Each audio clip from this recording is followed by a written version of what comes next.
In today's show, I'm going to take you through my top 5 finishers owned by the Lee family, Angela, Christian and Victoria.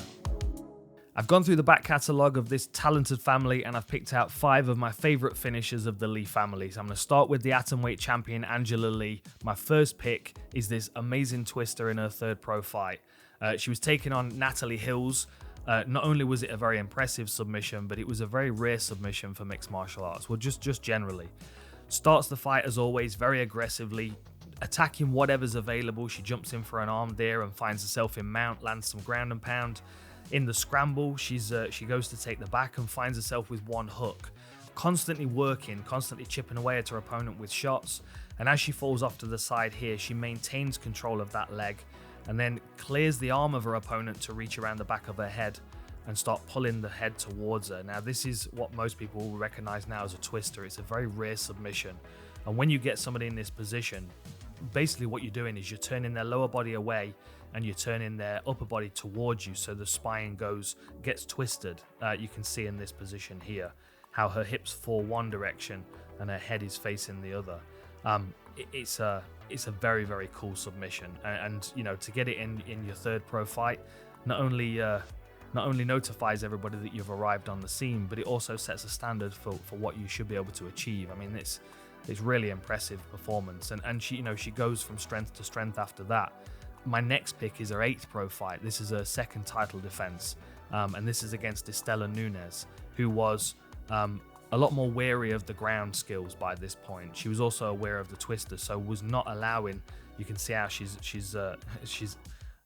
hand fighting here to not allow Angela the grip to finish the twister. She keeps fighting these hands, so then Angela switches gears and uses the position to control in ground and pound. And he's happy to work this into the second round. Second round arrives and she catches a kick, runs her into the fence and lands a knee. And then she clamps onto her upper body. Similar kind of thing, she wraps around something and then adapts the attack as it flows through, trips the leg, keeps the figure 4 on the anaconda position whilst at the same time controlling the lower body, controlling one of the legs, and puts all of that pressure and that twist through the neck. So you've got an anaconda which is, squeezing the airways, but also putting pressure on the back of the head to create almost a cranking situation as well. A very uncomfortable, compressive position. And that's 2 really strong submissions out of a whole selection of submissions on Angela's record. I definitely would recommend you go and check out some more of her fights, and I'm sure she'll be back in competition soon once the atomweight tournament has been resolved.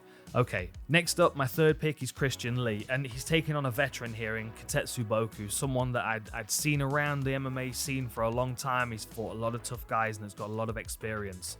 And you can see him using that experience here, hooking that leg so as not to get taken down.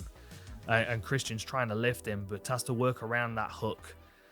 Bumps him forward and then starts working to his back. And as I said, this was a competitive fight because Boku's a very tough individual. He gets dropped here with a nice short lead hand, and then you can see Christian starts to cinch up that anaconda before switching to knees to the head. There are a lot of similarities across the family and their skill sets. Angela and Christian and Victoria, who we'll get onto, have got very similar skills, and you'll see this echoing in one of the next fights. But look at this beautiful takedown here. So same entry as he used before in the first round, where BOKU was able to hook the leg, but this time Christian keeps him moving forward, keeps him moving. So there's no point where he lifts and lets that foot hook. By the time he's lifting, his hips are in, and BOKU's feet are already clear, so he can't hook. And he takes him down, hammers some shots in on the side, and then that is enough for the referee. You can see the knockdown there, short shot to the chin as he was stepping in. Thinks about the anaconda for a moment, then switches to knees to the head. And watch the takedown here. Steps around, bam, and then sits up, immediately lands a couple of strikes, and the referee jumps in. Very explosive, very aggressive. As I said, it's a signature of the Lee family. You'll see this all the way through. Very exciting as well, being able to shift gears and think in the moment. They're not only aggressive, but they're very creative as well. So this is my next pick, number 4. This is Christian Lee against Edward Kelly. This was a rematch. And here we go again. Look, we're on in the anaconda. He tries to roll him through, but Kelly's wise to it and hooks a leg. So Christian bides his time, waits for his moment, and takes mount and establishes a really strong mount position.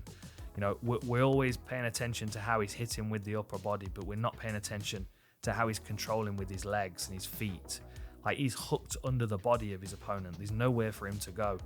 And as you can see in this slow-mo, you can see Kelly's got control of this hand, and as soon as he releases it, Christian's got both arms to strike with, at the same time as gripping and squeezing him with his legs. This is an even better shot. You can see his toes are overlapping. There's no escape there, especially with the pressure of the strikes coming down. And only a couple need to get through on the target, and that is enough for Edward Kelly. Aggressive, dynamic, creative, able to use their lower body as well as their upper body simultaneously.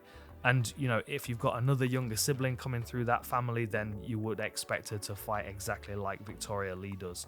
A bit chaotic, but very creative. Figures out problems in the moment in very explosive and very dynamic ways.